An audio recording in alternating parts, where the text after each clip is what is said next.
السلام عليكم ورحمة الله وبركاته.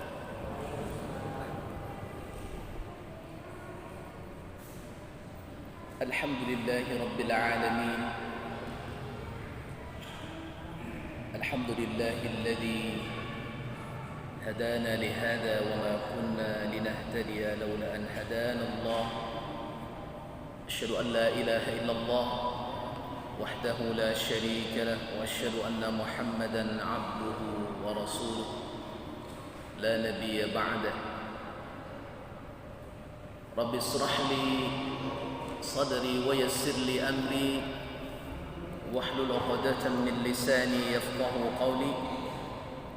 سبحانك لا علم لنا إلا ما علمتنا إنك أنت العليم الحكيم. فقد قال الله تعالى في القرآن الكريم: أعوذ بالله من الشيطان الرجيم. بسم الله الرحمن الرحيم. قل إن كان آباؤكم وأبناؤكم وإخوانكم وأزواجكم وعشيرتكم وأموال اقترفتموها وتجارة تخشون كسادها ومساكن ترضونها أحب إليكم من الله ورسوله وجهاد في سبيله فتربصوا حتى يأتي الله بأمره والله لا يهدي القوم الفاسقين. Sadaqallahul azim. Bapak Imam kita yang sama kita hormati dan semoga dimuliakan Allah Subhanahu wa taala, pengurus masjid, Bapak Ibu kaum muslimin wal muslimat jamaah salat maghrib rahimakumullah. Alhamdulillahirabbil alamin. Kita persembahkan kembali makna syukur kita kehadirat Allah Subhanahu wa taala yang telah menitipkan kita banyak nikmat yang Allah maksudkan dan Allah tujuankan agar kita hamba-hamba ini pandai bersyukur di atas nikmat yang telah Allah hadirkan. Maka beruntunglah orang-orang yang bersyukur dan merugilah orang-orang yang kufur. Salawat dan salam kepada Rasulullah sallallahu alaihi wasallam. Allahumma salli ala sayyidina Muhammad wa ala ali Muhammad. Assalamu alayka ya Rasulullah. Semoga Allah Subhanahu wa taala memudahkan kita untuk mendapatkan syafaatul uzma dari Rasulullah sallallahu alaihi wasallam di yaumil akhir nanti. Amin ya rabbal alamin. Bapak Ibu kaum muslimin wal muslimat rahimakumullah. Ada beberapa hal yang mesti kita lakukan sebagai seorang hamba kepada Allah, yang apabila poin-poin yang kita sebutkan ini mampu kita aktualkan, mampu kita amalkan, kita implementasikan dalam realitas kehidupan kita, maka inilah yang akan mengangkat derajat kita menjadi mulia dan tinggi di hadapan Allah Subhanahu wa taala. Orang-orang yang beriman pasti merindukan kemuliaan di sisi Allah Subhanahu wa taala. Karena apabila kita sudah mendapatkan kemuliaan dari sisi Allah, itulah kemuliaan yang abadi, kemuliaan yang sejati. Karena apabila manusia hanya mengejar kemuliaan dalam pandangan duniawi, kemuliaan itu amat singkat dan amat sebentar saja.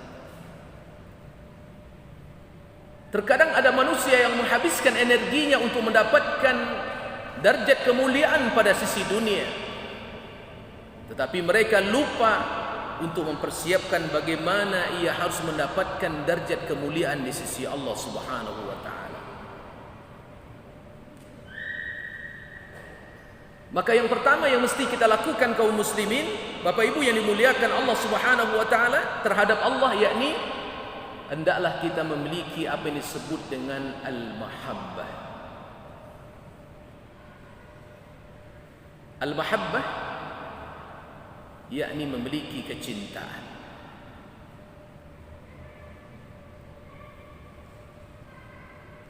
Apabila kita orang yang beriman memiliki cinta, yang cinta itu kita letakkan pada porsi yang benar,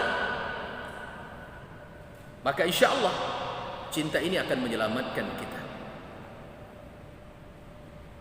Karena ada dua konsekuensi orang-orang yang memiliki rasa cinta dan memiliki kecintaan ini dalam hidupnya. Boleh jadi kita akan diantarkan kepada ridha Allah dengan cinta itu, atau yang kedua boleh jadi kita akan diantarkan kepada kemurkaan Allah dengan cinta itu sendiri. Tergantung bagaimana kita memanage cinta ini. Karena cinta ini energi, cinta ini kekuatan. Karena cintalah kita bergerak untuk melakukan sesuatu. Dan apabila seseorang sedang meletakkan cinta kepada sesuatu, dia akan merasa asyik, merasa enjoy, merasa nikmat melakukan apa yang ia cintai.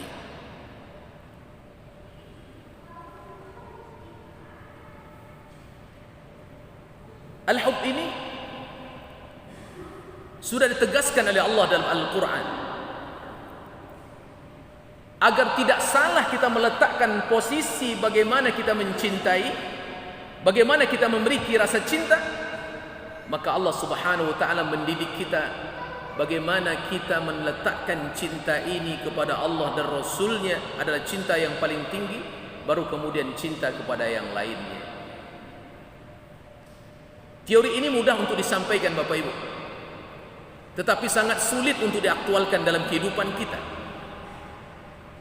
Karena apabila sesuatu yang sulit untuk diaktualkan dan di situ ada ganjaran yang pasti sangat besar yang sudah Allah siapkan untuk kita, maka oleh itu dibutuhkan kesungguhan untuk mempraktekkannya dalam kehidupan ini. Maka Allah Subhanahu wa taala sudah menegaskan dalam Al-Quran, dalam surah At-Taubah ayat yang ke-24,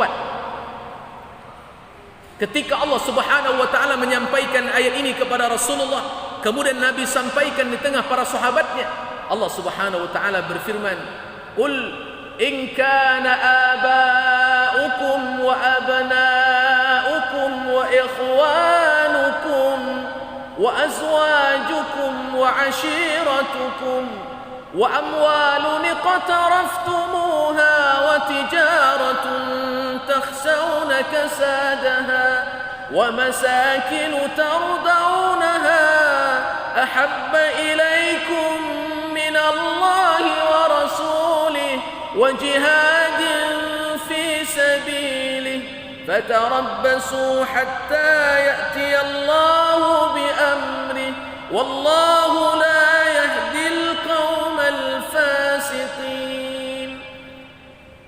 Katakan ya Muhammad, sampaikan kepada umatmu, in kana aba'ukum, siapa yang tidak cinta kepada orang tua? Siapa yang tidak cinta kepada ayahnya? Wa abna'ukum, siapa yang tidak cinta kepada anak keturunan? Kita menikah untuk mendapatkan keturunan, Pak. Kalau lama menikah tak ada dapat anak, risau. Iya Pak? Kok belum juga? Apa salahnya? Fitrah itu. Bahkan kadang-kadang kalau orang sudah lambat dapat anak, hal-hal yang tidak normal pun mau dilakukan. Mendatangi dukun, kadang-kadang syaratnya macam-macam, dituruti juga untuk merindukan dapat anak. Karena anak itu fitrah. Wa ikhwanukum, kata Allah, saudara-saudara kita, abang kita, adik kita. Wa azwajukum, pasangan hidup kita, suami kita, istri kita. Siapa yang tidak cinta? Wa masakinu tardawnaha, rumah-rumah yang kita banggakan. Di akhir zaman ini kita lihatlah orang banyak berlomba-lomba buat rumah yang bagus-bagus, besar-besar, saling berkompetisi. Rumah 2 miliar, rumah 3 miliar. Kalau artis tak usah sebut lagi. ya kan? Rumah 100 miliar, rumah 50 miliar gitu. Ya. Tetapi kalau itu dicintai, kemudian kata Allah Subhanahu wa taala, wa amwalun qatarattumuha. Siapa yang tidak rindu punya harta yang banyak? Siapa yang tidak ingin hartanya berlimpah? Semua kita rindu punya harta banyak. Bahkan karena harta itulah terkadang kita bekerja siang dan malam, peras keringat banting tulang untuk mengumpulkan pundi-pundi kekayaan kita. Kemudian kata Allah Subhanahu wa taala, wa tijaratun takhshawna kasada. Perniagaan yang kamu ikhtiarkan, yang takut kalau rugi. Ya. Orang berdagang, berbisnis dan segala macam, takut rugi. Kemudian kata Allah, ahabba ilaikum minallahi wa rasulih wa jihadin fi sabilih. Kalau seandainya semua apa yang kecenderungan fitrah itu kita rasakan, karena sesungguhnya dalam ayat lain Allah sudah katakan bahwa kita ini tertarik kepada lawan jenis. Zuyyina lin-nasi hubbus syahawati minan nisa. Itu fitrah. Ya Bu. Jadi kalau bapak-bapak cinta kepada ibu-ibu, itu fitrah. Kalau yang tidak fitrah itu kalau bapak-bapak cinta kepada bapak-bapak, itu tidak fitrah itu loh. Ya Pak. Dulu bapak-bapak sayang kepada bapak lain dalam konteks yang lain, itu tidak fitrah lagi. Ibu-ibu cinta kepada ibu-ibu lain dalam konteks yang lain, itu tidak fitrah lagi. Menyalahi kodrat manusia. Ketika kita cinta kepada lawan jenis, itu fitrah. Maka nilai fitrah ini kemudian dibuat aturan oleh Allah Subhanahu wa taala untuk disalurkan dengan cara yang halal, maka disebutlah an-nikah. Karena Allah Subhanahu wa taala tidak menginginkan agar fitrah-fitrah kita tercoreng oleh hawa nafsu kita. Di sinilah pertarungan al-hub ini menjadi benar atau menjadi salah kita miliki. Apabila potensi iman yang menggerakkan al-hub, ya, insyaallah kecintaannya akan bergerak kepada ridha Allah. Apabila potensi hawa nafsu yang menggerakkan al-hub, maka kemudian potensi itu akan mengantarkan murka Allah Subhanahu wa taala. Tergantung bagaimana kita memanage. Bapak Ibu yang dimuliakan Allah Subhanahu wa taala. Sekarang muncul pertanyaannya. Dalam realitas kehidupan kita, apakah kita suka mengkhianati Allah karena cinta kepada pasangan? Bu, adakah suami menyimpang gara tingkah laku istri? Ada nggak Pak? Karena permintaan istri terlalu banyak, dibisikkan terus setiap malam di telinga sang suami, ingin itu, sementara suami sebenarnya secara normal tidak mampu melakukan, tetapi karena ada kekuasaan dan dia bisa melakukan penyimpangan, dia lakukan penyimpangan. Boleh jadi terjadi karena bisikan istri. Dan suami terlalu sayang kepada istrinya, takut kalau istrinya kecewa, maka dia lakukan sesuatu yang tidak lagi Allah ridhoi. Maka kecintaan kepada istrinya sudah mengalahkan cinta kepada Allah, maka dia hanya mendapatkan cinta kepada istrinya. Makanya ketika negeri hijrah itu diperintahkan Allah kepada Rasulnya, ada seorang yang hijrah bukan karena Allah, namanya adalah Muhajir li Ummu Qais, ya, li Ummi Qais. Seorang yang berhijrah karena Ummu Qais, nama wanita itu Ummu Qais, maka dia hijrah karena wanita itu. Apa kata Nabi? Dia tidak mendapatkan Allah, dia hanya mendapatkan wanita ini karena dia hanya hijrah karena wanita ini. Dia hijrah cintanya bukan karena Allah, tapi karena cinta kepada wanita, maka dia mendapatkan wanita itu. Dia tidak mendapatkan Allah Subhanahu wa taala. Itu energi cinta, Pak. Dia rela hijrah meninggalkan Mekah Al-Mukarramah menuju Madinah demi mendapatkan wanita itu. Cinta yang luar biasa, tapi dasar cintanya bukan karena Allah, dasar cintanya karena wanita itu. Dia dapatkan wanita itu, dia tak dapatkan Allah Subhanahu wa taala. Adakah orang yang hari ini cinta kepada harta lalu tak memikirkan lagi halal dan haram? Oh, banyak. Ya. Harta orang, harta inyo. Kadang-kadang tanah orang, tanah dia. Saya kadang-kadang sering ingatkan kalau di kampung-kampung ceramah, orang bersawah, orang beladang, tiap tahun itu orang biasanya menaikkan pematang sawah, gitu. Digali tanah dia, kemudian tinggikan gundukan pematang sawah. Yang kawan sebelah enggak, menarah, mengambil, mencangkul satu cangkulan setiap musim pematang sawah orang lain. Setiap tahun tambah tanahnya sedikit, walaupun enggak banyak, tapi bertambah terus karena diambil satu cangkulan setiap musim berladang dan bersawah. Ini masalah. Ya. Atau membuat batas tanah itu dengan pohon-pohon, tanaman seperti bambu yang dia bisa menjalar kemana-mana. Nanti dia bilang, oh dulu pohon bambu ini bekas tanah saya. Pohon bambu itu udah melebar. Hati-hati. Ya. Ya, kalau soal korupsi kan udah berita yang lah biasa kita dengar gitu ya. Dah aneh lagi gitu konsumsi masyarakat. Berat Bapak Ibu sekalian muliakan Allah.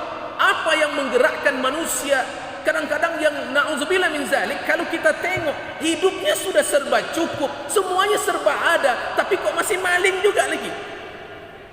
Kenapa? Karena mentalitas al-hubnya itu, kecintaannya sudah terlanjur cinta kepada dunia, akhirnya ketamakan, keserakahan menjadi penghias perbuatannya. Makanya kalau orang sudah al-hubnya, kecintaannya digerakkan oleh hawa nafsu, dia sudah mulai melakukan sesuatu yang tidak normal lagi. Padahal dia sudah berkecukupan, sudah berkelebihan, sudah serba ada, tetapi tak cukup juga dan masih melakukan penyimpangan. Kenapa itu terjadi? Karena energi cinta yang salah membuat dia menjadi salah. Bapak Ibu, energi cinta yang tidak terkelola dengan iman ini tidak melihat level siapapun. Ustaz bisa berubah karena salah cinta. Yang sudah hafal Quran pun bisa berubah karena salah cinta. Yang selama ini tawaduk pun bisa berubah karena salah cinta. Sejak dahulu sudah terjadi. Ada kisah tentang Abdah bin Abdul Rahim, seorang yang zuhud, mujahid, hafiz Quran. Ketika perang melawan Romawi, dia panglima perang yang gagah berani berjuang. Tetapi kemudian Abdah bin Abdul Rahim tertipu oleh kecantikan wanita dari anak raja Romawi yang sangat luar biasa pada dunia. Dia sempat berkirim surat melamar wanita itu. Lalu wanita itu menjawab surat itu. Dia mengatakan, aku terima lamaranmu dengan syarat engkau pindah kepada agamaku. Maka Abdah bin Abdul Rahim meninggalkan Islam, lalu pindah menjadi murtad dan mendapatkan wanita yang cantik ini dan hidup dalam istana sampai dia diwafatkan. Walaupun sebelumnya dia seorang mujahid, tapi karena cinta dan energinya ditaklukkan oleh wanita dan kemudian dia melupakan Allah, maka dia mati dalam keadaan murtad. Berat ini Bapak Ibu. Semua kita akan dilanda oleh penyakit-penyakit ini. Siapapun dia pasti akan berjuang untuk mempertahankan cintanya kepada Allah atau dikalahkan oleh cintanya kepada dunia.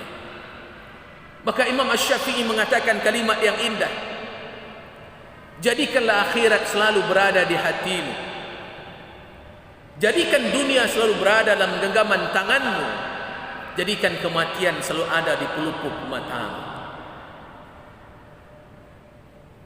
Kalau akhirat sudah ada dalam hati kita Bapak Ibu, ada rasa takut ingin melakukan apa yang dilarang oleh Allah, ada rasa takut ingin melakukan apa yang dimurkai oleh Allah Subhanahu wa taala, merasa rugi kalau dia tidak melakukan perintah Allah, merasa sia-sia hidupnya kalau tak dekat dengan rumah Allah, merasa sia-sia hidupnya kalau tak dekat dengan Quran, tak membantu orang-orang miskin dan segala macam, merasa rugi kalau seandainya waktu terbuang tanpa investasi kebaikan yang akan dia persembahkan di hadapan Allah Subhanahu wa taala. Kalau akhirat menjadi semangat, dia akan menjadi satu, ya, memiliki rasa cinta yang murni kepada Allah. Jadikan dunia di genggaman tanganmu. Maka kita kisah, masih ingat kisah, dan ini berulang kali akan disampaikan, bagaimana kisah Nabiullah Ibrahim alaihissalam. Rindu punya anak, fitrah. Berpuluh-puluh tahun minta anak, kan itu fitrah. Apalagi Nabi, karena dia ingin keturunannya ada yang mewariskan nanti juga para Nabi, maka dia minta kepada Allah. Tidak kenal putus asa, meminta sampai usia senja. Dikasih sama Allah anak, sudah dapat, kemudian dipindahkan lagi ke sebuah lembah tanpa penghuni kecuali ibu dan anak itu sendiri. Ketika usia mulai remaja yang sangat gagah, kemudian diminta sama Allah Subhanahu wa taala.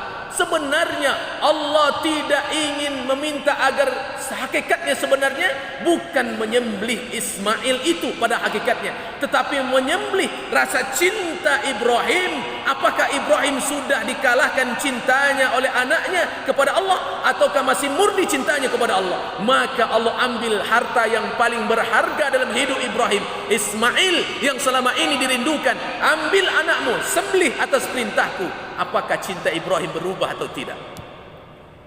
Ternyata cinta Ibrahim tidak berubah.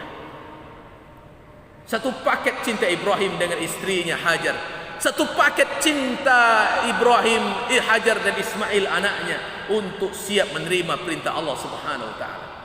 Nah, kalau hari ko kita disuruh untuk menyembelih uang di kantong 2 juta muat, tolok dah Pak. Berapa korban Pak? 2 juta 500. Ya. Itu pun sekali setahun, Pak. Maka berulang kali kita sampaikan, kalau mohon maaf, kalau ada bapak-bapak sanggup merokok 2 bungkus sehari sempurna, tak sanggup dia korban, bertanggung jawablah di depan Allah nanti di akhirat. Sempurna Bapak sebungkus ini, Pak? 25. Berarti kalau 2 bungkus sehari Bapak 50.000. Lah tahu gak sapi si kuru, ya kan? Dia mengatakan aku tak sanggup, aku tak mampu, tapi untuk itu dia mampu. Nanti Allah akan hisab, kenapa engkau tak mau berkorban? Tak mampu ya Allah, tapi untuk rokok, itu kebutuhan ya Allah. Jangan gitu jawab nanti di akhirat. Man kana lahu sa'atan falam yudhi fala yaqrabanna musallana. Kalaulah mampu, ada kesempatan, ada kelapangan, tak korban juga kata Nabi, jangan dekati tempat solat kami. Ini pertarungan al-hub, pertarungan cinta kita kepada Allah. Kalau diturutkan, maka sekarang banyak posting Pak. Karena hari ini zaman sepeda, jangan korban dikalahkan oleh beli sepeda. Mana posting itu? Berkorbanlah. Nyebut gambar sapi, nyebut gambar sepeda. Ya kau dia membeli sepeda, kau tak jadi berkorban. Sepeda ada yang 27 juta, ada 1 juta, 150 juta. Mungkin tak, kita sepeda kita tak gitulah Pak. Mungkin 2 juta, 3 juta, ada yang 6 juta. Ya. Yang agak positif 5 juta. Sanggup dia beli, tetapi kemudian tak sanggup berkorban. Nanti sepeda ini menjadi hisab nanti di hadapan Allah. Ya. Berarti apa? Tidak lagi menjadikan dunia dalam genggaman tangan, tapi sudah menjadikan dunia dalam hatinya, sehingga energinya dia rela kemudian mencicil, kemudian menabung untuk mendapatkan dunia itu. Tetapi ketika dituntut untuk berkorban, dia tak siap dengan berbagai alasan, berarti meletakkan cinta yang salah dalam hidupnya. Ini yang dikhawatirkan, ini yang ditakutkan. Maka Allah ingatkan dari awal, katakan kepada umatmu ya Muhammad, jangan sampai dunia itu mengalahkan cintanya kepada Allah Subhanahu wa taala. Bapak Ibu yang muliakan Allah Subhanahu wa taala. Maka sebenarnya hakikatnya kemudian Nabi Ibrahim diperintahkan untuk mempertaruhkan cintanya antara cinta kepada Allah yang dari awal sudah sukses, ketika memindahkan anak istrinya sudah sukses, Hajar sukses. Kalau ini memang perintah Allah, wahai suamiku, tinggalkanlah kami berdua di tempat ini, pulanglah engkau ke Palestina, ke tempat Sarah kembali, biarlah kami berdua di tempat ini. Begitulah keyakinan Hajar menerima perintah Allah Subhanahu wa taala. Takut sebenarnya, kalau turutkan takut, tetapi ketakutannya dikalahkan oleh iman dan keyakinan imannya kepada Allah Subhanahu wa taala. Luar biasa. Contoh yang diabadikan Allah dalam Quran. Ya. Saking berharapnya Ibrahim, dia berdoa ketika meninggalkan anak dan istrinya. Wa idh qala Ibrahim rabbi ja'al hadza baladan amina warzuq ahlahu minats thamarati man amana minhum billahi wal yaumil akhir. Maka kalau orang ke Mekah dengan iman, ke Mekah dengan yakin kepada hari akhirat, selamat dia, dijamin oleh Allah itu. Tapi kalau niatnya sudah salah, maka ada ujian macam-macam datang kepada mereka. Karena man amana minhum billahi wal yaumil akhir, sampai akhir zaman akan dijamin oleh Allah Subhanahu wa taala. Ya. Bapak Ibu yang muliakan Allah Subhanahu wa taala. Sudah sukses tuh Hajar, maka diuji lagi. Maka iblis tak redo, iblis tak rela. Kalau sampai Ibrahim kali ini juga sukses, maka iblis datang, digoda Ibrahim. Masa kita bapak tak tahu untung, anak udah payah dapat, dah tumbuh remaja, mau disembelih pula, tak ibah hatimu. Lempar, datang kepada maknya, lempar lagi, datang kepada Ismail, lempar lagi, menjadi sunnah jamarat, melontar jumrah. Maka melontar jumrah itu tidak pakai batu sebesar kepala, kerikil. Kalau setan iblis itu wujud dalam bentuk asli, nampak dia, lemparlah pakai batu sebesar kepala, cepat mati. Tapi yang dilempar setan-setan yang bersarang dalam jiwa kita, ketamakan kepada harta yang membuat kita terhalang untuk tunduk kepada Allah Subhanahu wa taala, buang dia keluar. Maka simbolnya batu kecil saja, kayak di sini yang dilempar keluar. Bapak Ibu yang muliakan Allah Subhanahu wa taala, maka mari kita letakkan makna al-hub ini menjadi benar. Maka Nabi ingatkan kita, al-hubbu fillah wal bughdu fillah, mencintai karena Allah, membenci pun karena Allah. Ya, Bu, mulai sekarang jadi satu paketlah cinta kita suami istri. Karena apabila berkaitan dengan dunia ini, apalagi harta, apalagi uang bentuknya, kalau cinta suami istri enggak satu paket kepada Allah, itu biasanya bisa terhalang suami untuk beribadah dengan harta itu. Bisa jadi seperti itu. Karena biasanya uang itu disimpan ibu-ibu. Suami dah masuk kaji mau korban, sampai ke rumah tanya istri, bang, dek, mah, umi atau siapa panggilannya, korbanlah kita tahun ini. Walaupun kita di masa pandemi ini, uang pas-pasan, tapi kan ada tabungan kita 5 juta yang kita siapkan. Kalau ibu dengan iman, dia akan mengatakan, Masya Allah, terima kasih suamiku, engkau telah memilih jalan Allah ketimbang jalan dunia. Itu sejuk Pak, sejuk tuh hati suami. Tapi kalau istri langsung mengatakan, apa tadi bang? Tak salah dengar saya tadi tuh, kata abang mau korban, uang mana yang dipakai bang? Kalau udah begitu, udah mangkal tuh Pak, udah mundur tuh. Ya. Makanya Allah kisahkan tentang kisah Abu Dahdah radhiyallahu anhu. Ketika Rasulullah sallallahu alaihi wasallam membacakan ayat yang pernah kita sampaikan dalam surah Al-Baqarah, ya, ayat yang ke 240. Saya lihat dulu, lupa ayatnya.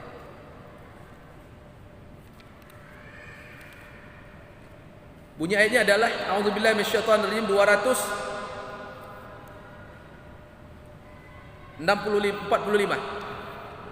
Man dzalladzi yuqridu Allah qardan hasana fayudha'ifahu lahu adha'afan katsira wallahu yaqbidu wa yabsutu wa ilayhi turja'un. Man dzalladzi yuqridu Allah qardan hasana, siapa saja, siapa di antara kalian orang-orang yang kemudian mau memberikan jaminan pinjaman kepada Allah. Yuqridullah qardan hasana, kata Allah. Ketika itu seorang sahabat nunjuk tangan lebih awal, Abu Dahdah radhiyallahu anhu. Ana ya Rasulullah, benarkah Allah akan mengganti dengan ganti yang lebih baik ya Rasulullah? Bala ya Abu Dahdah, benar. Ulurkan tanganmu kepadaku ya Rasulullah. Untuk apa sahabatku? Ini iman sahabat tidak sama sama iman kita Pak. Saya pun tidak sanggup melakukan ini. Ya Pak, dipuji orang mobil kita, bagus mobil Bapak, kebetulan pengurus masjid lagi butuh dana Pak. Apa kata kita? Ambillah mobil, bawalah. Anda sanggup Pak? Ya kan? Ini iman sahabat ni beda nih. Maka mereka radhiyallahu anhum wa radu'an, ujungnya apa? Dzalika liman khasyiya rabb. Kata khasyiya ini yang membuat mereka darjatnya lebih tinggi di hadapan Allah. Takut mereka kepada Allah. Takut harta ini membuat hisab mereka menjadi berat di hadapan Allah. Dia pulang ke rumah, anak istrinya sedang dalam kebun itu disuruh keluar, dan dikatakan kepada istrinya, ya istriku, mulai hari ini kebun ini sudah menjadi milik Allah. Bagaimana pendapatmu? Saya setuju Pak. Saya bangga, saya bahagia. Wahai istriku, tolong kibas-kibaskan bajumu. Apa nih? Bahasa kampungnya apa kibas-kibas tuh? Kalau bahasa Ocunya dikiai-kiai. Dikirai-kirai bahasa bisa bahasa Indonesia tuh Pak, kirai itu Pak? Ya. Kenapa begitu? Karena debu-debu kebun itu pun tidak lagi menjadi milik kita, sudah menjadi milik Allah. Aku tak sudi debu itu menempel pada bajumu. Wahai anakku, anak yang sedang makan kurma, keluarkan kurma lagi dari mulutmu, karena kurma itu bukan jadi milik kita lagi. Nah, begitu dahsyatnya, begitu rasa cinta mereka kepada Allah Subhanahu wa taala, mendahulukan Allah Subhanahu wa taala. Maka Bapak Ibu, tidak ada orang yang miskin karena dermawan, tidak ada orang miskin karena korban, tidak ada orang yang pailit karena sedekah. Yang banyak justru berkah bertambah, keajaiban hartanya menjadi luar biasa. Bapak Ibu bisa lihat di YouTube, seorang ketua Mu'alaf Center Indonesia, Coach Stephen namanya. Masa pandemi ini dia jual rumahnya, dia jual mobilnya, dia dapatkan uang 12 miliar, diberikan APD, diberikan masker untuk para dokter. Subhanallah. Yang membuat kalimat yang membuat luar biasa itu kalimat dan jawaban pertanyaan yang ditanyakan kepada beliau itu. Kenapa kau lakukan ini? Kata orang bertanya kepada beliau.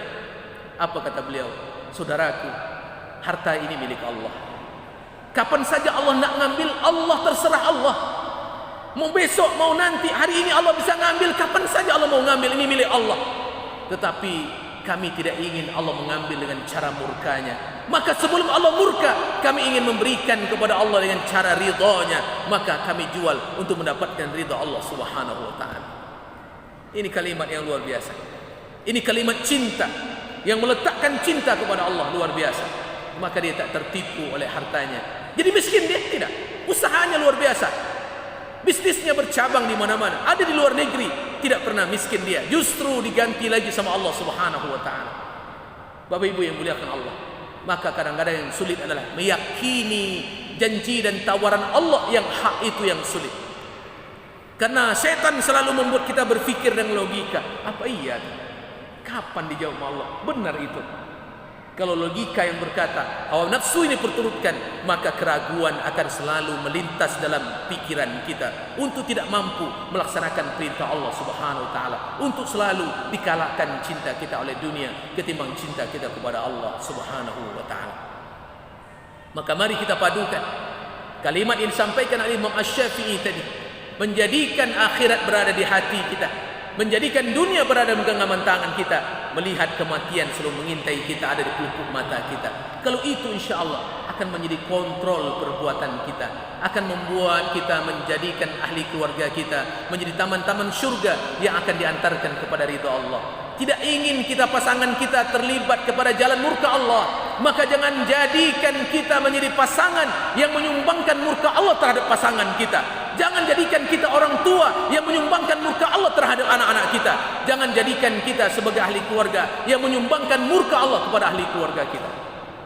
Kalau itu yang kita lakukan, insya-Allah damailah kita, tentramlah kita.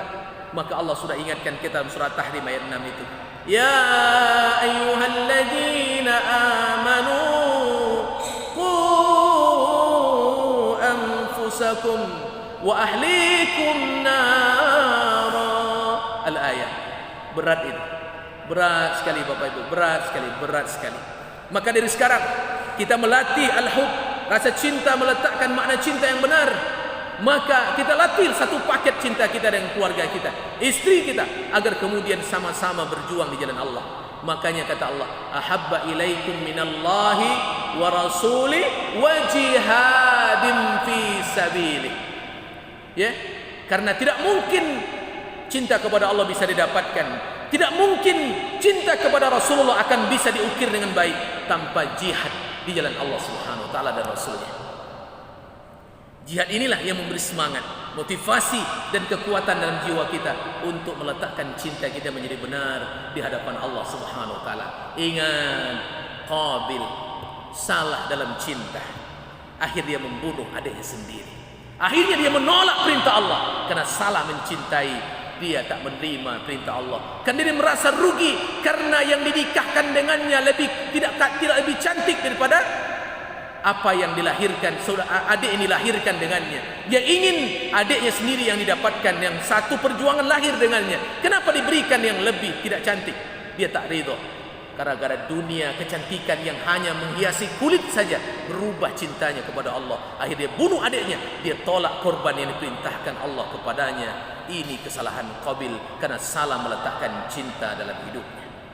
Maka oleh itu Bapak Ibu, mari kita jadikan energi cinta ini semangat membuat kita merasa nikmat dalam beribadah, merasa khusyuk dalam melaksanakan perintah Allah Subhanahu wa taala. Mudah-mudahan Allah Subhanahu wa taala membimbing kita dengan hidayahnya untuk selalu mengukir rasa cinta karena Allah Subhanahu wa taala. Walaupun ini berat, berjuanglah kita untuk meletakkan cinta kepada Allah dan Rasulnya dan jihad di atas segala cinta kepada yang lainnya. Mudah-mudahan Allah membimbing kita semua dalam hidayahnya. Amin ya rabbal alamin. Kalau ada pertanyaan silakan.